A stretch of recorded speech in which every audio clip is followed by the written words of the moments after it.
கூலி 1000 கோடி கலெக்ட் பண்ணணும் அப்படின்னு நானும் விரும்புகிறேன். ஆனால் வந்து வியாபார ரீதியாக அது வந்து ஒரு ஒரு 500 கோடியை கிராஸ் பண்ணிருச்சு அப்படிங்கிறது தான் வந்து இது வரைக்குமான விநியோகஸ்தர்கள் சொல்கிற ஒரு தகவலாக இருக்குது.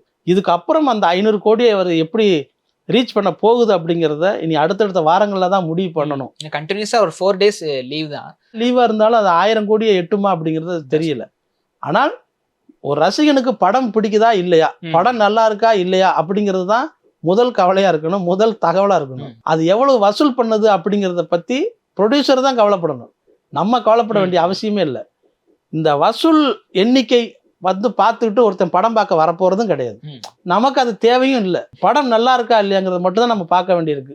ஏன்னா இப்போ அவங்களோட மனநிலை என்னவாயிருச்சுன்னா, கன்னடத்துல சரி கேஜிஎஃப் இருக்கட்டும் சரி, தெலுங்குல புஷ்பாவா இருக்கட்டும் சரி, இவங்களாம் 1000 கோடி கலெக்ட் பண்ணிட்டாங்கன்னு சொல்லி சோசியல் மீடியாவில் வந்து ப்ரொமோட் பண்றப்ப நம்ம தமிழ் சினிமாலேயே நம்மளால பண்ண முடியாது இல்லையா அப்படின்னு அவங்கள ஆடியன்ஸ் வந்து அதை ஓன் பண்ணிக்கிட்டாங்க. ஸோ அதனால அவங்களுக்கு அது ஒரு ஃபைட்டாவே போகுது. எனக்கு வந்து இல்லை, 1000 கோடிங்கிறது வந்து ஒரு பெரிய இந்த வசூல் எண்ணிக்கைங்கிறது ஒரு பெரிய பேராசை தான் சொல்லணும். ஏன்னா கதையை நீங்க ஒண்ணுமே கண்டுபிடிக்காம எனக்கு 1000 கோடி வரணும்னு எதிர்பார்க்கறது வந்து எந்த வகையில நியாயம்? காந்தாரான்னு ஒரு படம் வந்தது. அந்த படம் வந்து மொழி தாண்டிய ஒரு படம். அந்த படத்துக்கு எல்லாருமே ரசிச்சாங்க.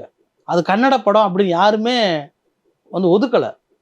பாம்பேல போய் எந்த படத்தையும் ஓட விடாம அந்த படம் ஓடிச்சு. இந்த படம் வந்த உடனே அந்த மற்ற எல்லா ஹிந்தி படத்தையும் தியேட்டரை விட்டு தூக்கிட்டான். இந்த படத்தை வந்து எக்ஸ்டெண்ட் பண்ணாங்க.